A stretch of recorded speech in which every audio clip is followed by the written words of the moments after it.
instances where you realize that if lore in League was translated directly into gameplay, the game would have been so unbalanced. Like, you have a literal freaking cosmic entity like Aurelian Soul, a dragon that consumes constellations, that is just there once in a while, and then a witch who holds reality together. Like, come on.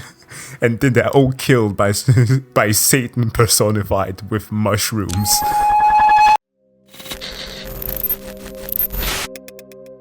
How's it going, people? Jack here with another video, and welcome back to the ChillZone. And if you're new to the channel, welcome to the ChillZone. So, we're living in some wonderful times. Yes, the times where every gaming company out there is vying for our attention, trying to pull us into the world of MMORPGs, where they may or may not just find the one way of breaking the code, innovating on a genre that has existed for quite a long time. I like that competition, but with that very competition comes the endless desire of creating the next big thing, the one that's going to topple the old ones. We're talking the likes of World of Warcraft, Guild Wars, Tibia. Jesus Christ, that's an old reference. RuneScape and EverQuest.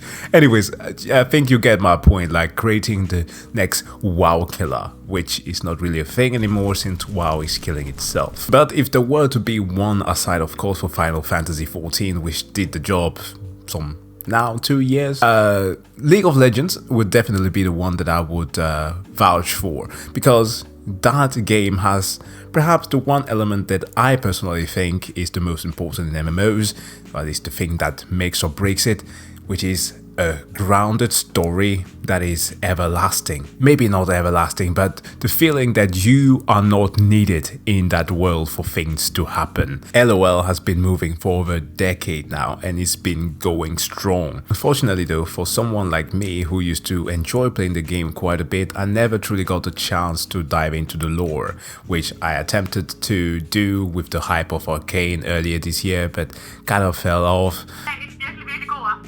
Det skal du også. Hej. Tak skal du have. Hi. Well, that was Amnesty International. Do it for a good cause. Anyways, back to it. But today we have here a video by the Poro King himself, Necrit, lore master of League, who's going to explain to us what the MMO of League of Legends is really all about, and of course what more there is to it other than a 12-year-old saying profanities about your mom. It happens all the time, like it still happens. They haven't changed. In the past, MMOs were regarded as the godfathers of games. They were the peak of what developers could accomplish. Even though, looking back, that's a fairly subjective thing to say. Everyone knew MMOs had the power to create cult following, but also everyone knew making MMOs was hard. On average, an MMO has to spend at least 6 years in the baking before it can get anywhere near being good. But that didn't stop companies from jumping onto the bandwagon anyway. And soon we could see dozens of new MMOs, all releasing in 2008. Yeah. All being called WoW killers. Indeed. Spoiler alert, none of them did that. And unfortunately, we can feel the ripple effects even now. It got to a point where every time a new MMO is announced, we all think the same thing. Oh. Right. Anyway, when you're working on an MMO, you have to respect 3 pillars.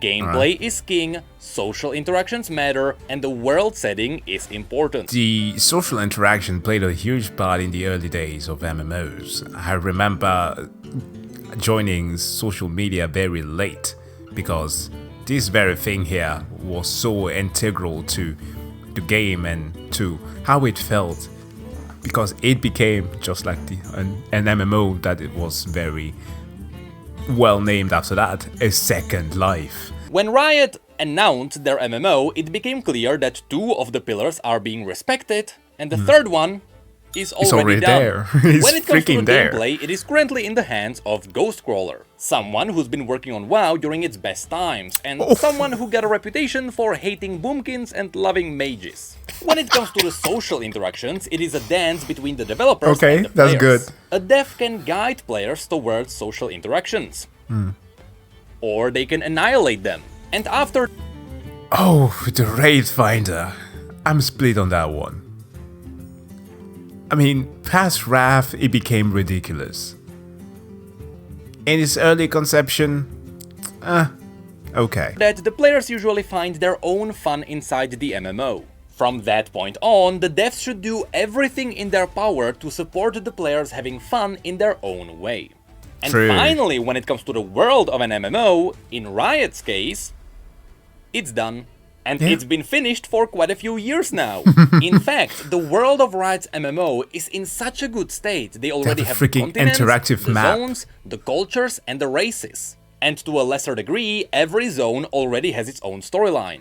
Now, of course, unless you follow the lore of League of Legends, you wouldn't know about this. Wow. And that's why I decided to make this video. I want to show you all the zones we are going to see in the MMO and what sort of quests we are going to do there. So, that's crazy. Okay, so earlier this year, I was attempting to do a little bit of a deep dive into the whole League of Legends world. Only got so far as to Shurima, the desert empire that is gone, well, reborn, and also Freljord. But that's how far I came. But I kind of knew a lot of these through readings of the cards in Legend of Runeterra, because through playing the game you only get so much knowledge, and I haven't watched all the cinematics yet, so... But still, to know that they have so much done, that's powerful. So, for the purpose of this video, I will assume you have no idea what League of Legends is about. You have no idea what the universe is about, but you like MMOs, your hairline is receding, and you have a crippling fear of Nintendo 64 controllers. To which... Wait a minute. I swear to God, has Asmongold watched this video? Or Asmongold, as they say. Luckily... Okay, the hairline is still there. It's still there. But... neckbeard... No. I might add, why do you think I'm wearing hats? But now, without further ado, let's have a look at all the zones in Riot's MMO. I missed the top hat. This is Runeterra, the world of League of Legends.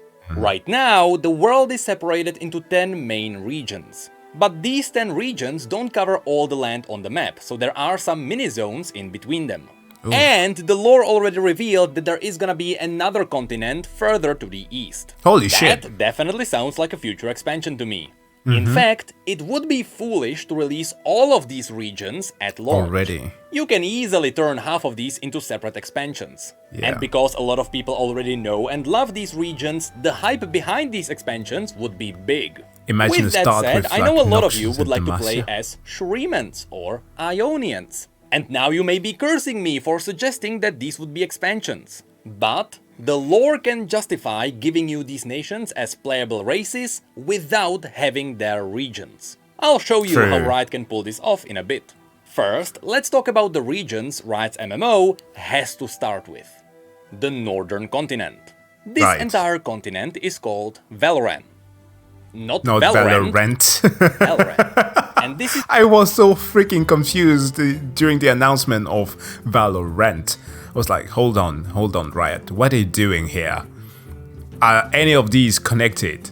Then you log into League of Legends some years later and you see like characters that have similar features. Like what was the name of the new one there in Piltover?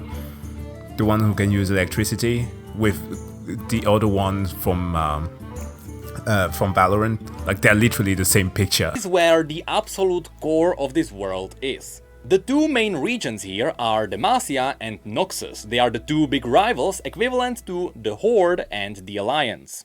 While I would like to say that Demacia is your classic normie human region, it's not really true. Runeterra doesn't really have a normal place. There is something cool happening in every region. And Demacia has racism. Oh yeah, against magic. Because Demacia doesn't mind Yordles or Minotaurs, but they really hate mages. That's because in the past, their rivals almost annihilated half of the world using magic. And so Demacia was built inside a magic-absorbing forest. Therefore, Demacia is a really cool place where you can hide from magic. Which is freaking weird though, because a lot of the constructs end up using magic, right?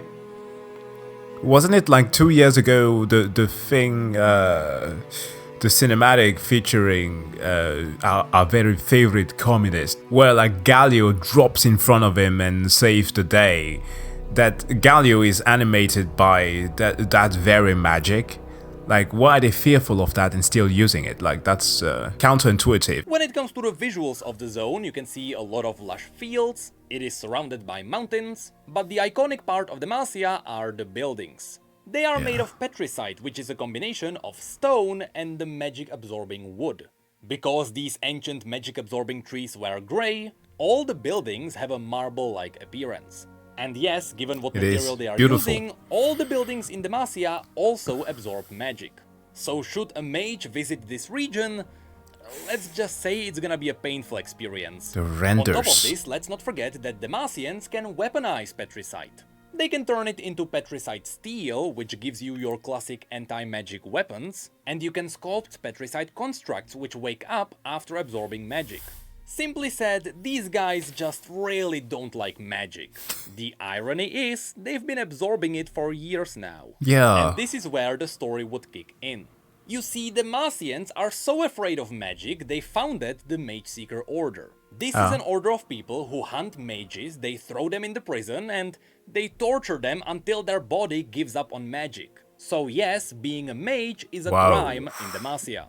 The thing is, people still get naturally born with magical abilities. You can't stop it from happening. So not only are there mages hiding in the royal court, right now there is a mage civil war happening in Demacia. Where mages and people who don't hate mages rise up to fight for moral rights.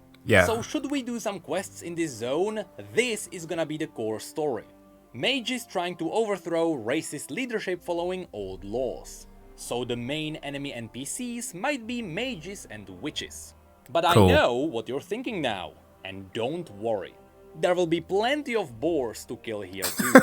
Or at least there are loads of wolves here, as well as stags. And we can't forget the iconic Demacian raptors. But Jesus further Christ, to the south, we might that's find cool some looking black beasts, tiny woolly elephants, and yes, of course in the Argent Mountains there are also dragons. Loads and loads of dragons. Hey, but what's the name of Fun fact, the girl capital again? City of Demacia is called the Great City of Demacia. Sounds dumb, but Runeterra was not the first one to come up with this. But thankfully the other regions are a bit more creative with their names. No, they're on. Now let's move away from the normie region and let's have a look at the badass region. Noxus. If you're planning on playing a warrior with oversized weapons and overcompensating lush hair, this is the region for you. Imagine just for a second, going to Noxus and entering its gates, just like when in World of Warcraft, when walking through the gates of Stormwind, you hear that super heroic soundtrack, but all that you hear here is just music straight out of the albums of Pentakill. That would be so metal. This place actually has a long and badass history, but we really don't have the time to explain it now. So just know that originally it was built by the most badass warrior in the history of Runeterra. This motherfucker literally died on a mountain of corpses. Wait! Mordekaiser built it? Okay. I had no idea. Only remember him as being the meme. GP Money Players. Mordekaiser is numero ne. That's literally the only thing that I remember from him, and him being extremely fat. But that's the thing that happens. Like when you have a competitive game, you don't care truly about diving into understanding what these characters are. But man, his remodel looks cool. What a badass. And after he died, he was too angry to stay dead, so he just became the god of the underworld. When this guy lived, he built the Immortal Bastion, which is to this day the largest structure on the entirety of Runeterra.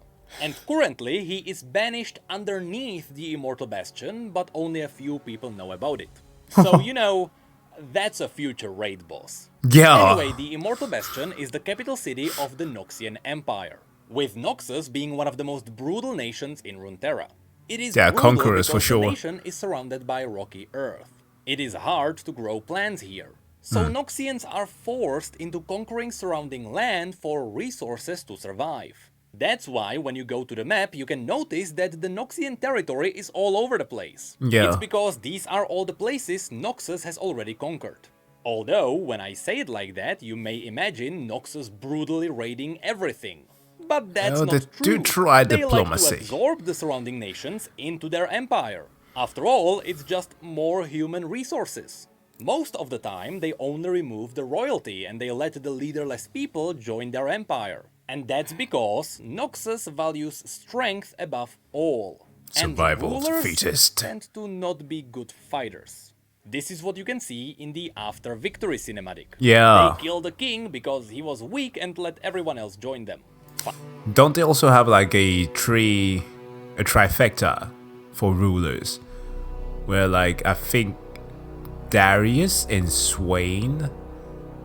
And who's the last one? I want to say LeBlanc, but I don't think that's correct. But that are leaders that make decisions. Fun fact, conquering nations is so iconic for Noxus, they have their own saying.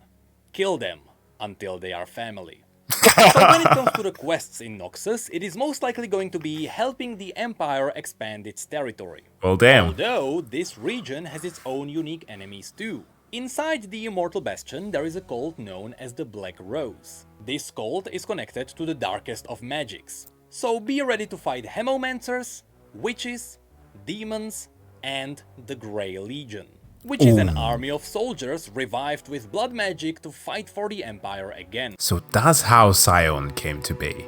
Damn. This game is old as f***ing, and I don't know Listen! Well, like very little. And when it comes to collecting 10 bear asses, here we have the native Drakehounds and Basilisks. Now, while Noxus and the Mafia are the main rivals here, both of them are also constantly repelling raids from the north. Oh yeah, So the Vikings. now, let's have a look at the Freljord.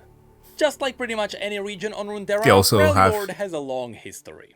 But for the purpose of this video, just know that the maddening old gods known as the Watchers of the Void, who want to devour the entire reality only because it keeps waking them up, once tried to breach into reality here. They almost succeeded because they tricked the Ice Witch Lysandra into helping them.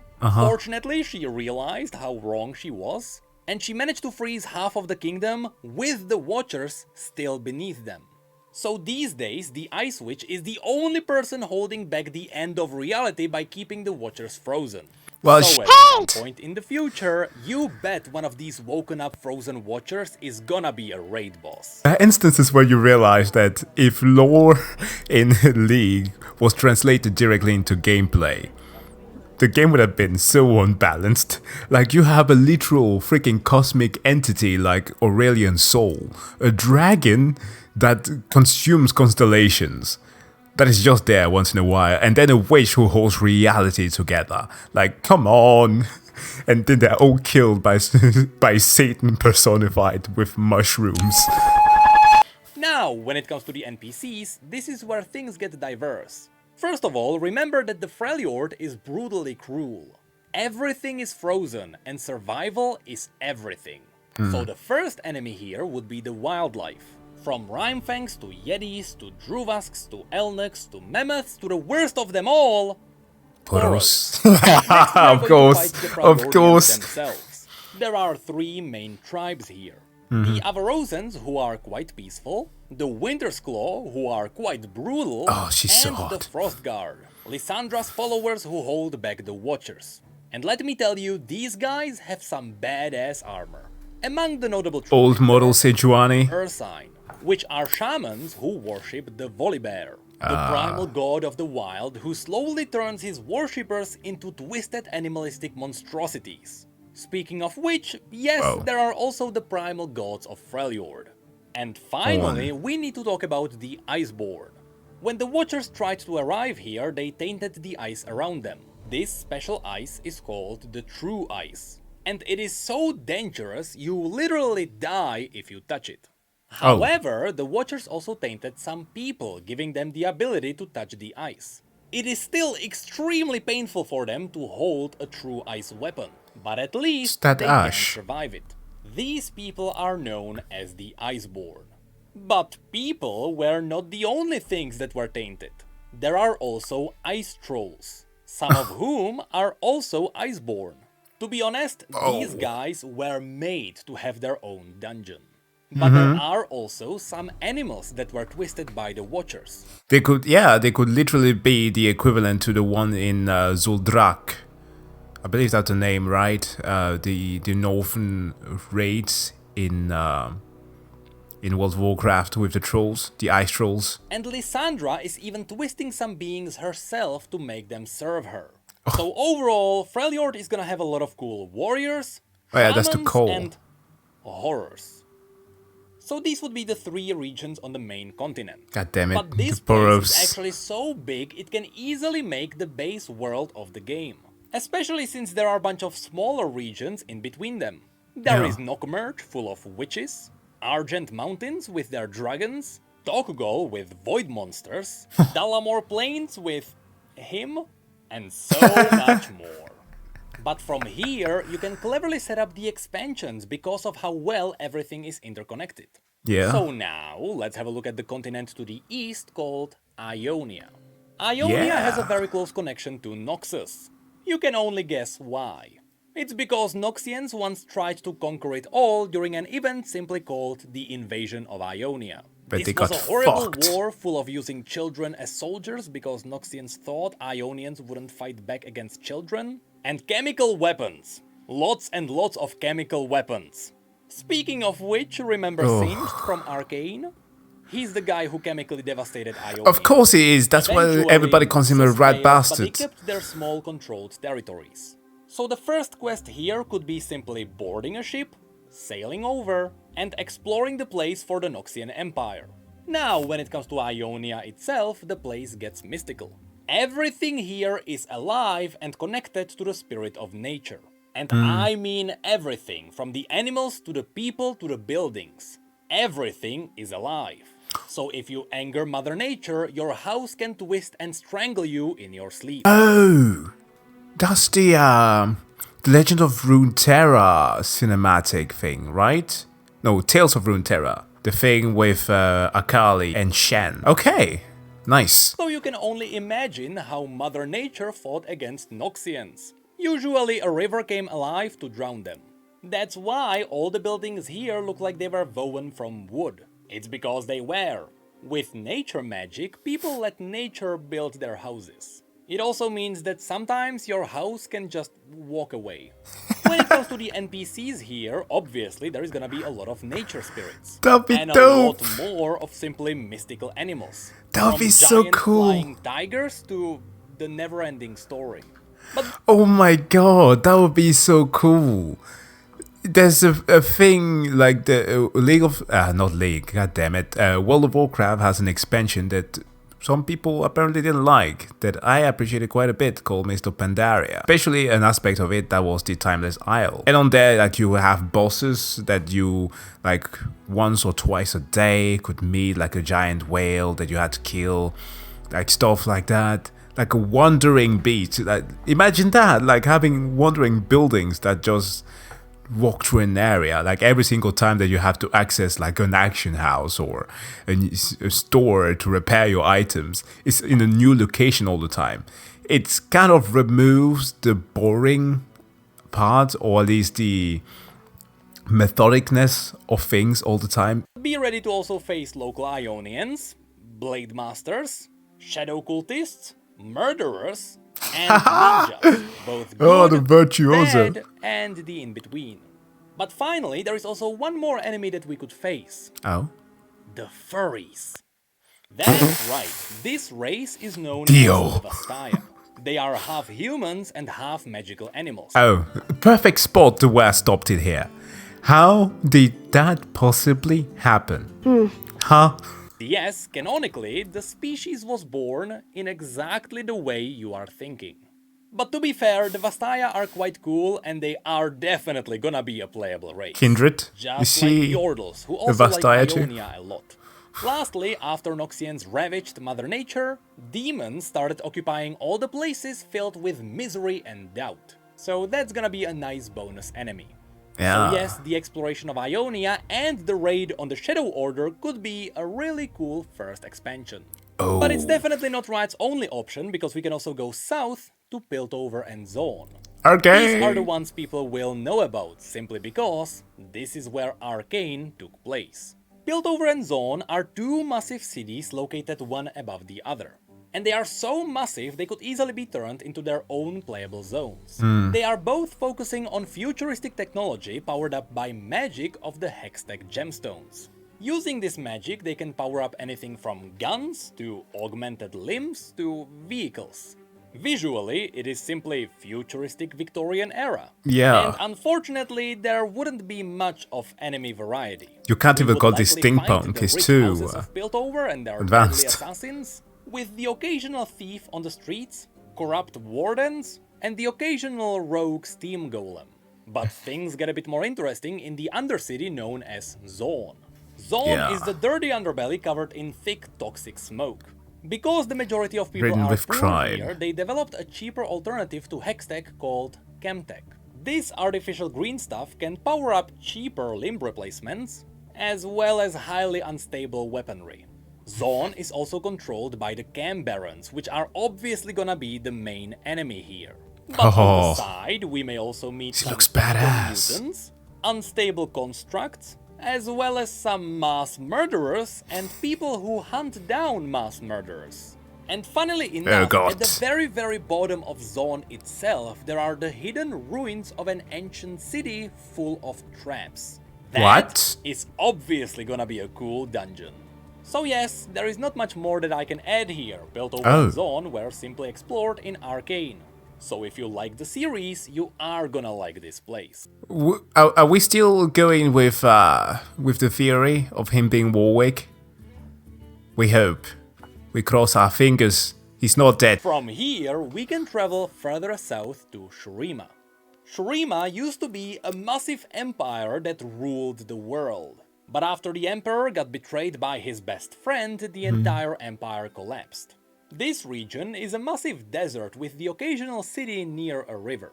In the center of the region It's like there is Egypt. the Sun Disk, a colossal piece of star metal that has the power to reflect celestial magic. The Shurimans use this celestial magic to turn their best soldiers into the Ascended, also known as the Golden God Warriors. However, these God Warriors wouldn't make a great enemy here. That's because after the Emperor had died, the Ascended started fighting for leadership. And slowly, after learning how to use blood magic to gain the edge, they morphed their own bodies and became the Darkin. Twisted, blood-frenzied monsters that would certainly make really cool raid bosses. Whoa! Oh, if I can only remember his name. No, it's not the same guy, because the actual character has a massive sword. Oh, damn. But the face reminds me of a champion. But he has the greatest accent of all time. I'm like a demon, but more edgy, right? You know, because I'm Zor. Besides this ancient evil, Shurima is also full of its own animals, raiders, dune scavengers, and on top of all of that, void creatures. That's because to the south, there used to be a kingdom known as Icathia that wanted to destroy the Shuriman Empire. So, the void. They asked the Watchers for help. You can imagine how that went. The Watchers sent through some void beasts that consumed Icathia and polluted Shurima to this day. To fight back the void, Shurima does have a lot of hidden tombs around with hidden God Warrior weapons. Not to mention that Shurima also has a circle of time mages who are trying to freeze the void in time. Now, as I mentioned near the beginning of the video, even if Shurima becomes an expansion, they can still easily make Shurimans a playable race because they are already connected. Damn, now I feel like calling my hair purple. As you can see, of course, Noxians already conquered part of Shurima, so some Shurimans are fighting for Noxus. Also, as a cool fact, for those of you who liked Arcane, Hex Crystals are harvested in Shurima. That's why a Shuriman expansion would be a great follow-up to Piltover and Zone. And again, that's why Riot can easily turn only the northern continent into the base world. Anyway, going west from Shurima, we arrive at Mount Targon. This place is incredibly unique. First of all, this mountain is not natural.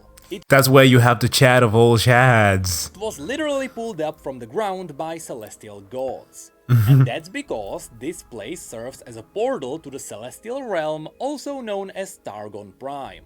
Now, because this mountain was pulled up, it also has some unique features. For example, you may find frozen lakes frozen horizontally on the mountain.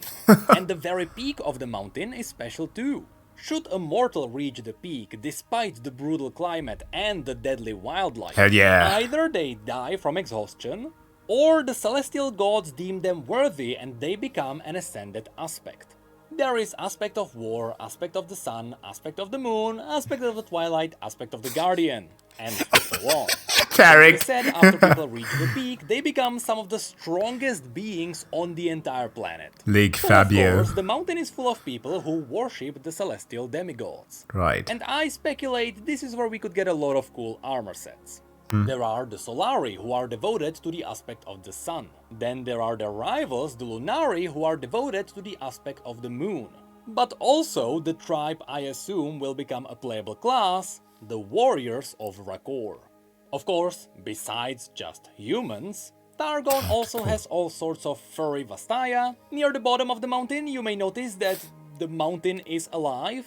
But also there are Stellarcorns, a variety of mind-bending creatures, and loads of dragons. Speaking of which, remember that this place is linked to the celestial realm. Aurelian Soul. Where we may also meet the star-forging celestial dragon Aurelian Soul, as well as all sorts of other celestial beings. Jeez! A lot of these would make for interesting bosses.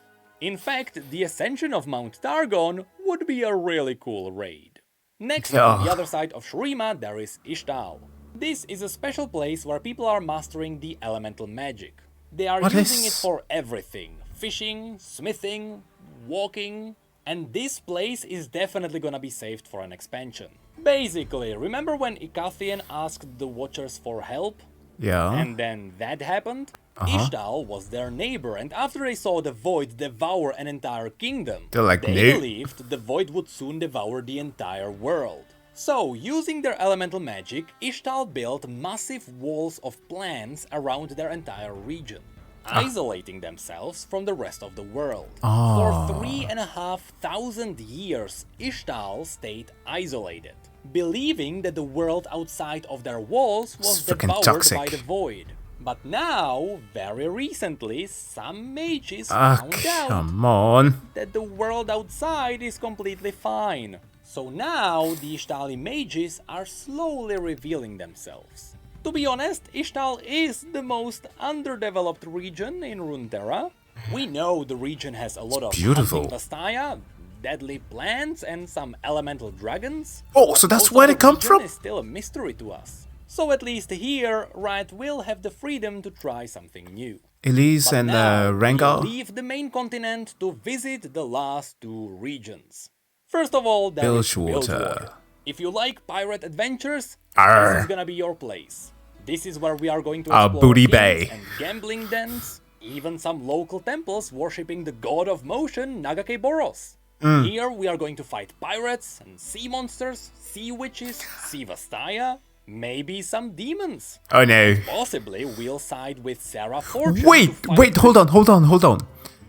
Tom Kench is a demon? Brother, you're as cultured as a crematorium selling barbecue. I never caught up on that. I mean, he looks demonic, but I was just thinking that he was perhaps like a toxic... I don't know. He's just ugly. King of the Pirates, Gangplank. But there's a lot more here. Last year, Riot released their RPG, which was set in Bilgewater. So not only can we already explore this place in detail, but it even has a monster journal. And at a quick glance, you can already see some really cool bosses too. However, this place is also linked to the last place I want to show you today, the Shadow Isles. See, every year the horrors of the Shadow Isles lurk out, and Bilgewater just happens to be the closest place. So every year, Bilgewater is fighting the undead. Once upon a time, that's the how Shadow the Isles used beginning to be of the game starts, a rich place right? full of advanced magic. Long story short, there was a young asshole king who wanted to revive his dead queen, and in the process he accidentally released dark necromantic magic. This magic destroyed the island and made it home for undeath. In the lore, this event is called the Ruination, and because the RPG is called The Ruined King, it may not be a surprise to you that you also get to explore the Shadow Isles there. And there they have anything you can imagine. Undead horrors creeping everywhere. And should we ever venture into these islands? I have no idea whom we're going to fight. Fresh? Yo, no, like Fresh could be like the one person who guides us in just to like steal our souls. Like double cross us. Because he always seeks for something to gain from his investments. And then Diego, he could sing a song for us or something. Like, he has a great voice. The Ruined King who caused all of this is banished elsewhere.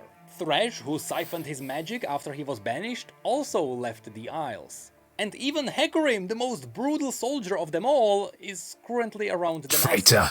So the Shadow Isles don't currently have a main baddie. So this is where Riot could push forward some of the side characters. Now, even though these have all been the regions that are currently set up on Runeterra, Riot has already confirmed that there is a new continent further to the east. Currently, it is planned to be revealed in the upcoming Ruination novel.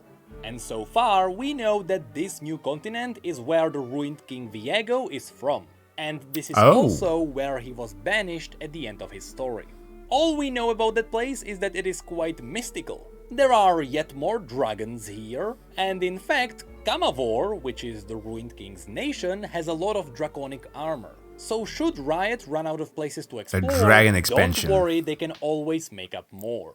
But that's all I wanted to show you today. As someone who's been following the lore of League of Legends from the very beginning, I can tell you, I'm very confident the setting of Riot's MMO is gonna be great. That is so dope. Their incredible writers have been preparing the world for years now. And now, it's time to harvest the fruit. If you like this video, let me know in the comments below. Because right now, I still have 3 more topics that I could talk about in regards to the MMO. I especially want to talk about the potential raid bosses we can face, and the potential classes we could play. And as someone who has collected an unholy amount of transmog, I would love to show you all the cool armor sets this universe has. But that's it for this video. See you in 6 to 8 years when the MMO gets released. Oh my god. Yeah, it's going to take quite a long time, isn't it? I mean, similarly to like WoW, for example, is currently working on a survival multiplayer game. I'm not sure if it's an MMO exactly. It was announced a long time ago, but I saw like an article a few days ago saying that it was already playable. Like it's not like it's done for testing, right? But there are aspects there that can already be interacted with that work. And actually, people who themselves left WoW or Blizzard are quite praising that game. So, and it has been supposedly in development since 2017. But it's crazy how much it is that we already can picture in our minds could be established. Plus, they also have Project L come in, like a fighting game. Perhaps it's something that they are going to work on, like on the sideline while they are working on this. Man, Riot, well on you. Getting into every side type of games, mobile games as well. Conquering the music industry, goddamn, they make good music. And then, of course, the MMO genre is great.